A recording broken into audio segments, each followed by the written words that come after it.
Have you ever looked in the mirror after a silent cry? There is a deep quiet. The face that stares back at you is not just weary. It carries the geography of a storm that has passed. And in that quiet, you feel something shift. It is not the woman you have carefully constructed for the world. Not the one who seeks approval. It is the soul itself, raw and uncovered, having shed an old skin, and it whispers a single, undeniable truth: you cannot go back. You are no longer who you were. An ancient teaching in my lineage says, the soul does not long for perfection. It longs for wholeness, the great harmony, where the self that walks in the world and the deep ocean of the being within become one. But to find this harmony, there is a passage we must all walk through. The passage of breaking. It is when the masks we wear no longer breathe with us. The gentle smiles that hide a quiet scream. The agreeable nods that betray the heart. The times you said, I am fine, while a universe fractured within you. All of it becomes a weight too heavy to carry. There is no energy left to perform, no desire to make others comfortable at the expense of your own truth. And in this profound exhaustion, a journey begins. Not a journey to become a more desired woman, but to return to the woman you have always been. In my tradition, we call this the path of returning to the source.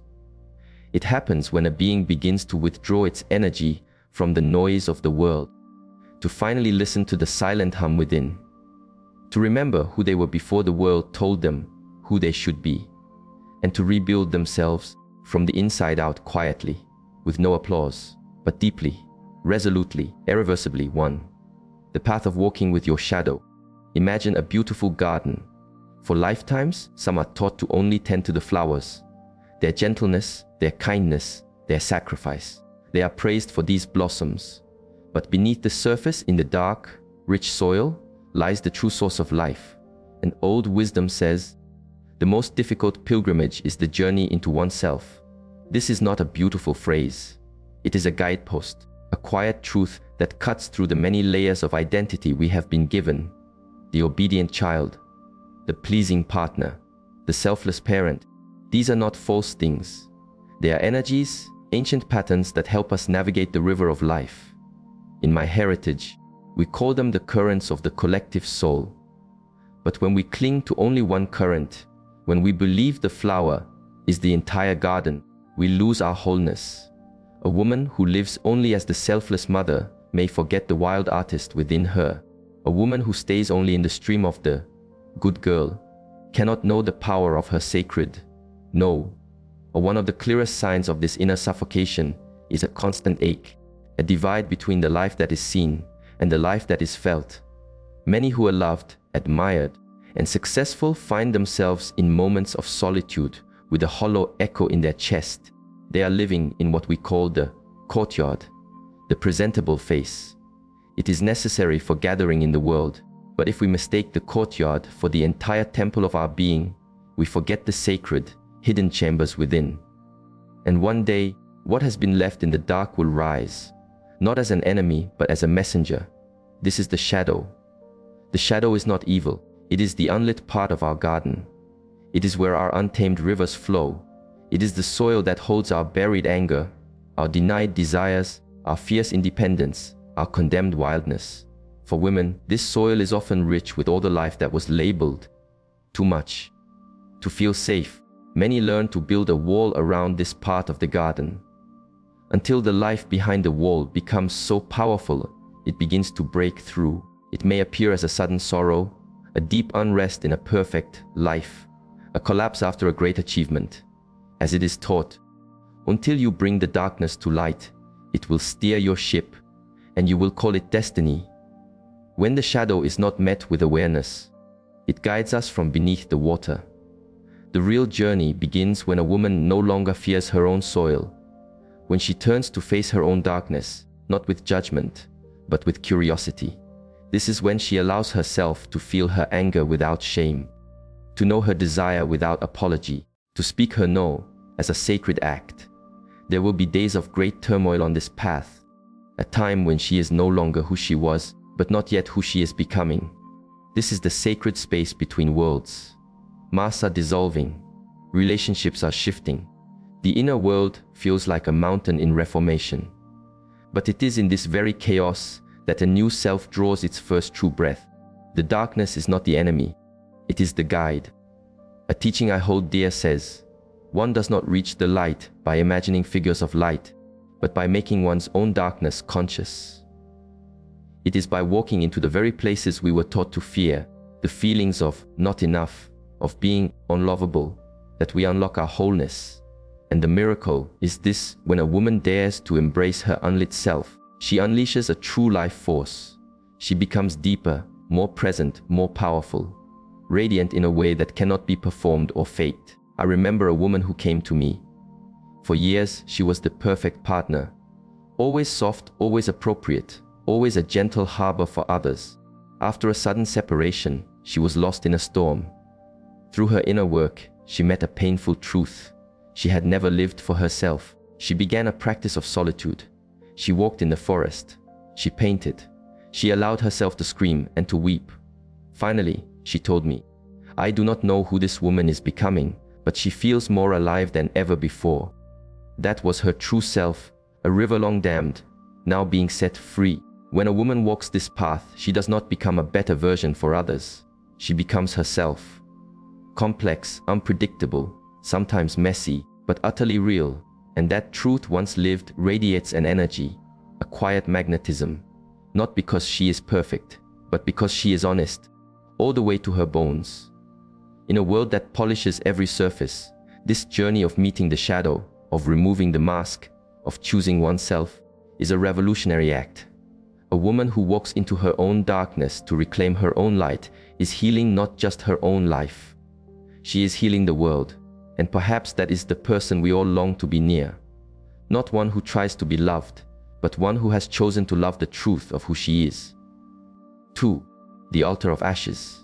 When the masks have fallen, when the shadow is met with a steady gaze, a woman crosses a new threshold, not into a land of peace, but into the sacred ruins of her old world.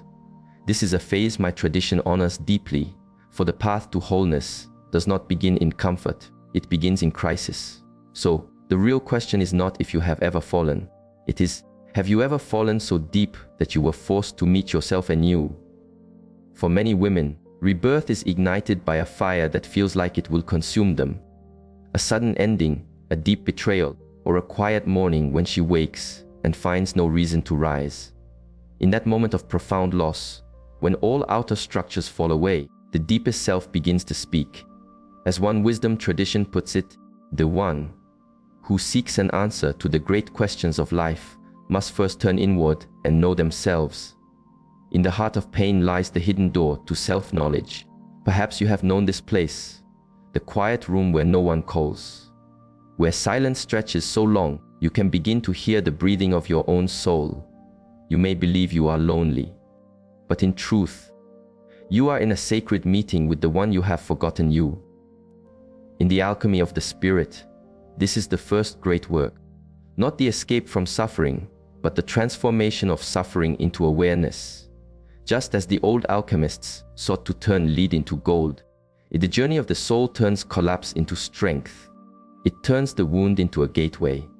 A woman once wrote to me. She had a good life, a partner, a family, a stable world. But one morning, she sat at her table and began to weep. Not for one reason, but for all of them. An emptiness so vast it terrified her. She fell into a deep winter of the soul. Instead of seeking a quick fix, she began a new practice. She wrote, she recorded her hidden feelings, her buried dreams, the countless times she said, yes, when her spirit screamed, no. She read an old text that said, there is no awakening of consciousness without pain.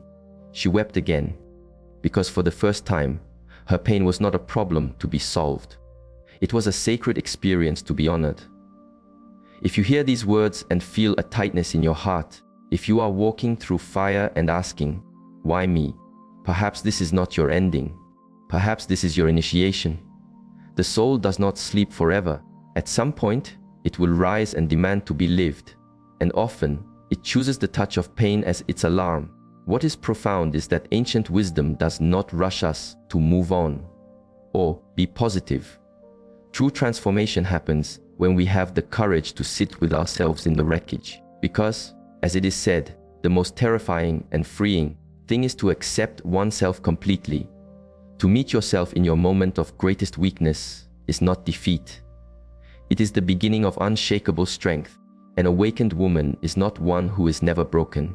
She is one who knows the geography of the fall. She has known nights of silence. She has asked for help and been met by emptiness. She has loved another so much she erased herself. But in those unseen moments, she is reborn, not with anger, but with a quiet vow. From this day forward, I will not abandon myself again. Do you remember a time you hit the very bottom, and somehow you rose? That was not an accident.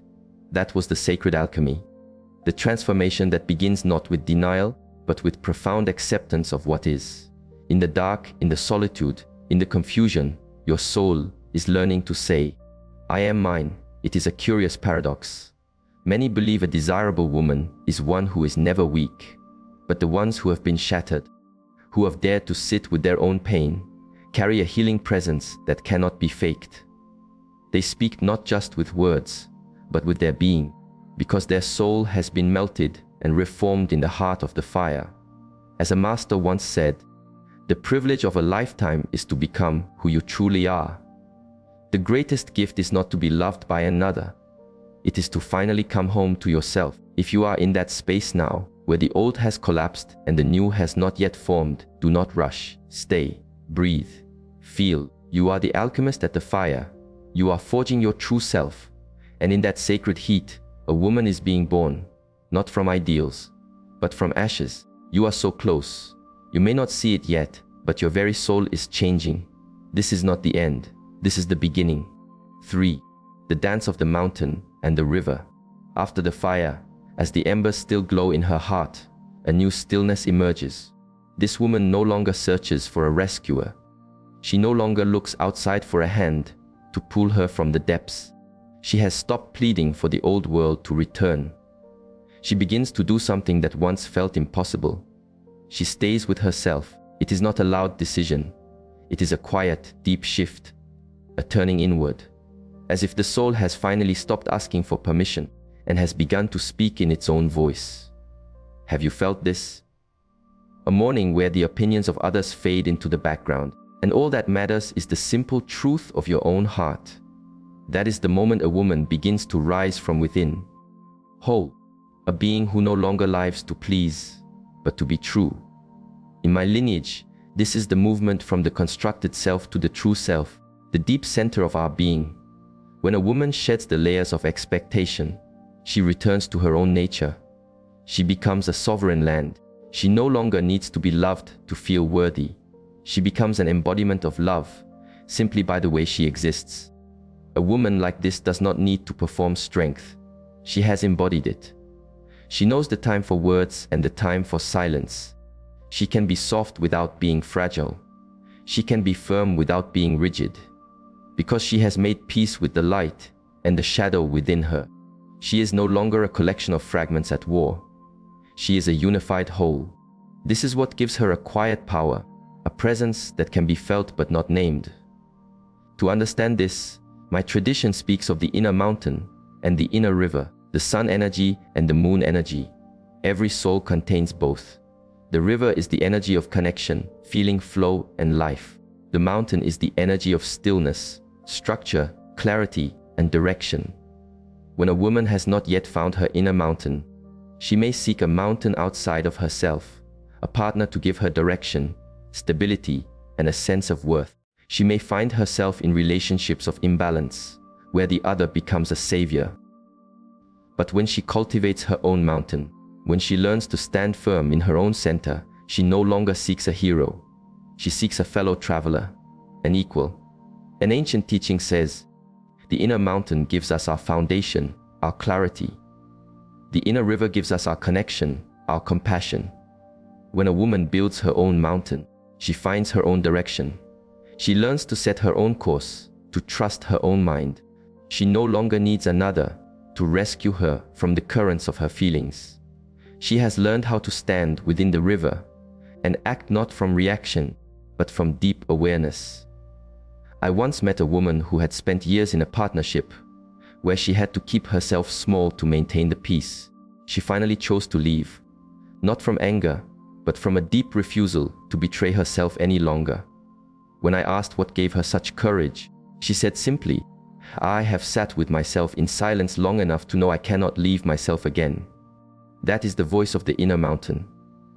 Not loud, not aggressive, just a clarity so profound it is immovable.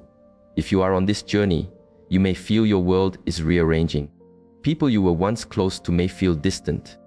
Connections that felt vital now feel draining. Do not be alarmed. This is not a sign you are wrong. It is a sign your inner frequency is changing. When a woman begins to live from her truth, anything not rooted in truth will naturally fall away. And the most beautiful part is this: a woman like this moves the world not with her appearance or her cleverness. She moves it with her presence. In her gaze, her steps, her silence, she carries a grounded power that only one who has walked through her own depths can possess. And this cannot be faked. Truth needs no volume. It resonates in the quiet way you hold space for yourself, and from that, hold space for all of life. A master taught, allness is not achieved by cutting off parts of yourself, but by integrating all that you are. A whole woman has not removed her vulnerabilities. She has learned to stand with her tenderness and her ferocity, her longing and her peace. And because of this, she no longer lives to be chosen. She lives because she has chosen herself. Do you feel this shift inside of you? Perhaps it is just a whisper. But if a part of you has stopped trying, stopped seeking permission, know this: the whole woman within you is rising, not from a desire for perfection, but from a radical commitment to be true. Not to be loved, but because she has chosen to love herself. And that is the kind of soul everyone longs to be near.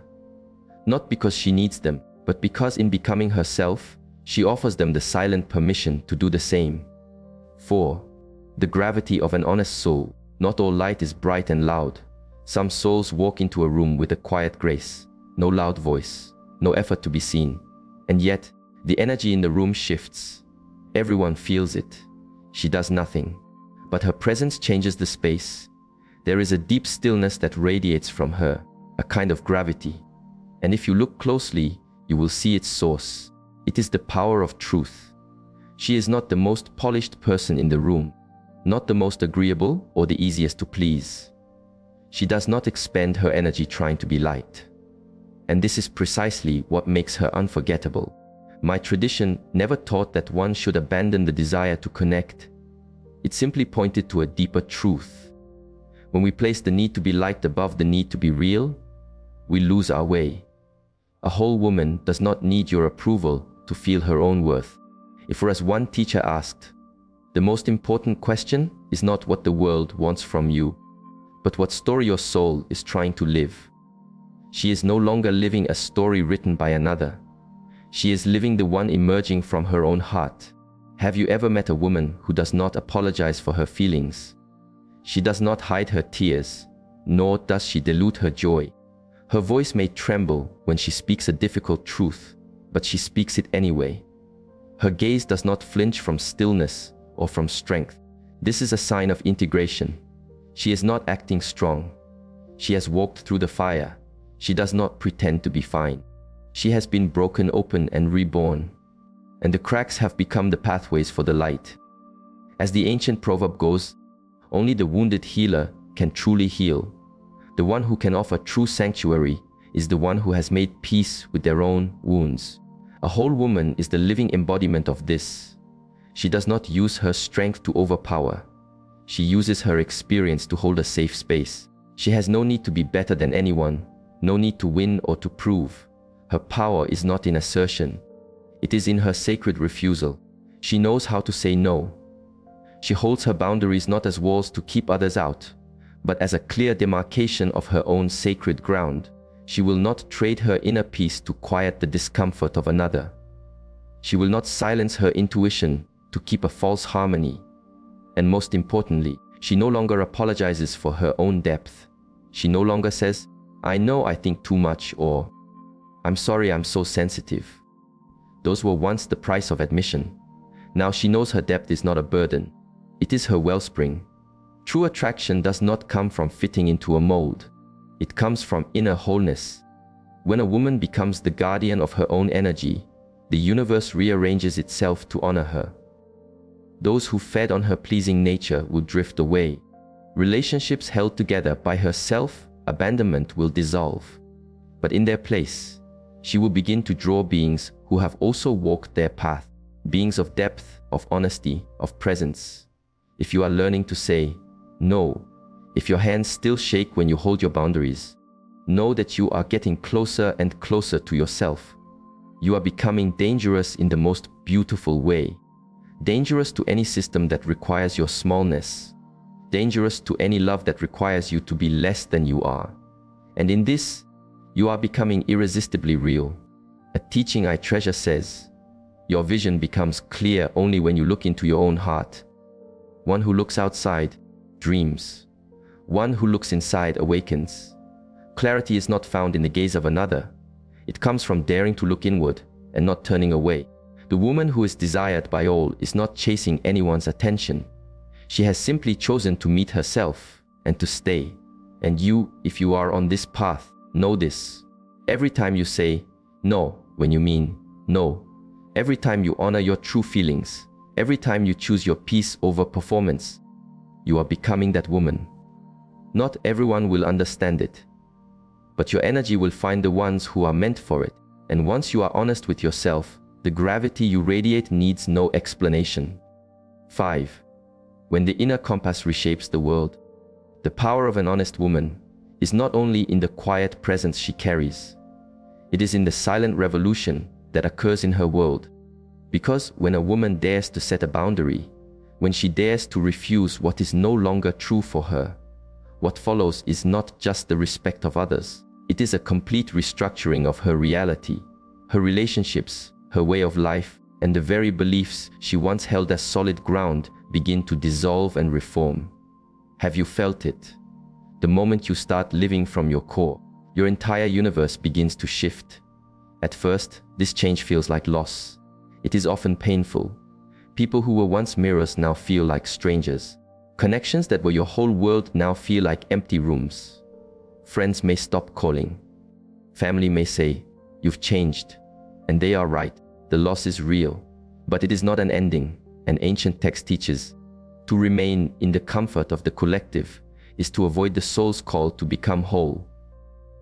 When you begin the path of becoming yourself, you will inevitably feel you no longer belong to the places you came from. That is because your soul is calling you toward a new land, a place where truth matters more than belonging. I remember a woman telling me that after leaving a long relationship, she felt she was walking in an empty desert. She had not only lost a partner, but an entire world of shared friends and routines. But in that silent desert, she began to hear a new sound, the sound of her own inner voice.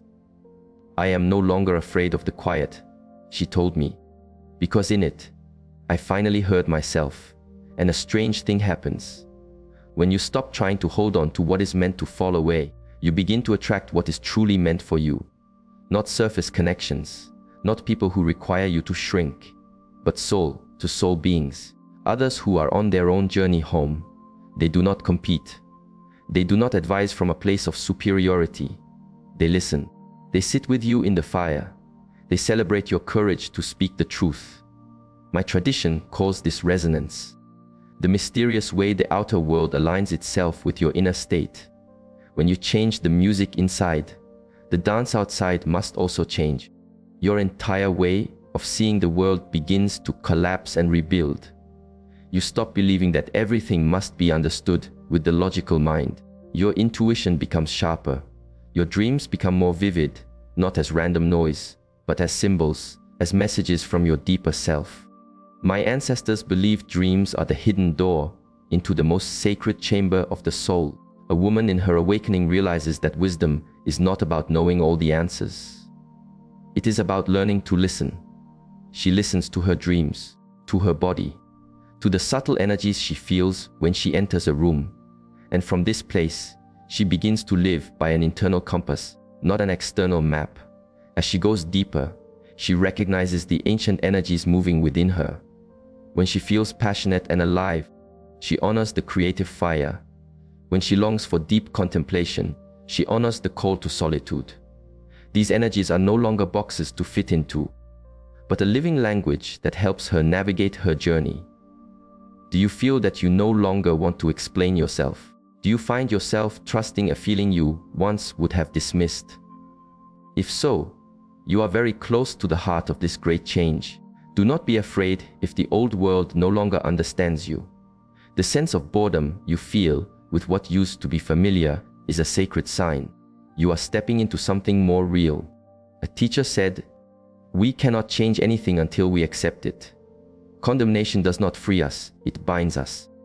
The change comes not from forcing yourself to be someone new. It begins with the courage to accept who you have already become. From there, your life will restructure itself, not around what others expect, but around the unshakable truth of who you are. A woman restructuring her world needs no grand plan. She begins with a small, quiet yes to what feels true, by honoring her need for solitude, by writing down a dream, by accepting that she is no longer who she was, and letting go of the need for others to understand. This restructuring is not an earthquake. It is a quiet series of irreversible shifts, and that is how she walks into her real life, no longer living a story borrowed from another. Every step, even if taken alone, is a step into a world that is truly her own. 6. The counsel of all yourselves. When a woman begins to walk to the rhythm of her own heart, she enters a deeper part of the path. The work is no longer about leaving the old world behind. It is about weaving the many threads within her into a single, whole tapestry. It is no longer about shedding roles. It is the art of hosting all of herselves, allowing every energy within her to have a voice, to coexist in harmony. In my lineage, we call this the Great Integration, the assembling of your inner council. A mistake many are taught to make is to believe there must be only one thing: the good mother, the sensual lover, the wise professional, the dutiful child. They choose one energy, often the one most praised by the world, and they starve the others. But each of these energies is not a box. It is a sacred stream meant to flow and nourish the landscape of a whole human being. Within every woman lives a council of ancient archetypes. She is the lover, sensual, creative, alive to beauty and joy. She is the mother, nurturing, compassionate, a wellspring of patience and safety. She is the wise woman, the intuitive, still, connected to timeless knowledge and solitude. She is the wild child or maiden, free, curious, playful, full of wonder. These energies are not meant to fight for control. They are facets of the same diamond. I once spoke with a woman who had been a leader in a large organization for many years. She lived from her wise woman and mother energies, a brilliant guide for her team and her family. But after a health crisis, she felt hollow inside. She began, tentatively, to take dance classes. She started drawing. She wrote letters to herself. She laughed when she told me, "I discovered there is still a playful young girl in me. I thought she was long gone." She was not gone. Her lover and maiden energies were not there to replace her other roles. They were awakening to complete her, to help her live more fully. A great teacher once said that true freedom is not about cutting away the parts we dislike. It comes from allowing all parts of ourselves to sit at the same table without war. True maturity is not choosing one identity. It is the art of holding the opposites. You can be a deeply devoted mother and also fiercely need time alone where no one needs you. You can be a spiritual seeker and also crave earthly, sensual pleasure. You can be a powerful leader and also weep quietly at a piece of music. You are not a contradiction. You are a universe. You do not have to apologize for any of it. If you have ever felt pulled in different directions, that is a good sign. It means your inner council is waking up. Do not rush to choose one. Simply listen. One day, you might feel the call to create something beautiful. That is the lover speaking. The next, you might crave silence and ancient wisdom. The wise woman is asking for her time. On another, you might just want to be wild and free. The maiden wants to play. A woman who integrates her counsel no longer asks, Who must I be to be loved? She asks, which part of my true self wishes to live through me today? This question frees her from the prison of expectation. It unlocks a creative power that flows into everything she does. She is no longer trying to be the ideal woman. She becomes an ever-changing, uncontainable, living work of art, radiant and free. A line I hold dear from an ancient text says, "Wholeness is not achieved by cutting off a portion of one's being, but by the integration of the contraries." Wholeness is not a process of removal, it is a process of embrace. And you, if you have journeyed this far, I invite you to pause and ask with great gentleness, is there a part of me I have silenced for too long? Is there an energy at my door, asking to be let in? If the answer is yes, open the door. The path to becoming a whole woman is not a straight line to a single destination. It is a dance, a sacred dance between all the beautiful parts of your soul. And you are the choreographer. You need no one's permission. You do not need to be perfect. You only need to be honest, and to have the courage to be all that you are. Perhaps the deepest work is not learning something new. It is having the courage to unlearn everything that is not you. The layers of be pleasing, be selfless, or be agreeable once kept you safe, but one day the soul suffocates. And the moment you say enough, not with rage but with quiet clarity, is the moment your true life begins. You do not need to be the woman that everyone desires. The truth is, the most deeply loved beings are those who never tried to be. She simply lives so truthfully that she becomes a silent invitation for others to do the same. And then, the right people, the right connections, the right love begins to arrive. Not because she is performing, but because she has finally, completely chosen herself. There is a profound stillness in the gaze of a woman who knows who she is. When she stands before a mirror, she is not there to adjust or to correct. She is there simply to meet her own gaze and to honor the being who looks back. Not perfect, not untouched by sorrow, but honest, whole, and no longer asking for permission to exist. One does not become awake by imagining beings of light, but by making the darkness conscious. You cannot arrive at the deepest version of yourself by avoiding what is difficult. You must walk through the shadows. You must be willing to feel. You must touch the very things you were taught to bury. And it is from this rich, dark earth that you will truly begin to shine, not with a borrowed light, but with a fire kindled from within. If you find yourself somewhere in the middle of this journey, if things are still messy, if you feel lost, you are not failing. You are in the heart of the process. We are a generation of souls waking up together, choosing ourselves, not out of selfishness, but out of a deep love for truth. Every time you speak your truth, every time you hold a boundary, every time you meet yourself with compassion instead of criticism, you send a ripple into the collective heart.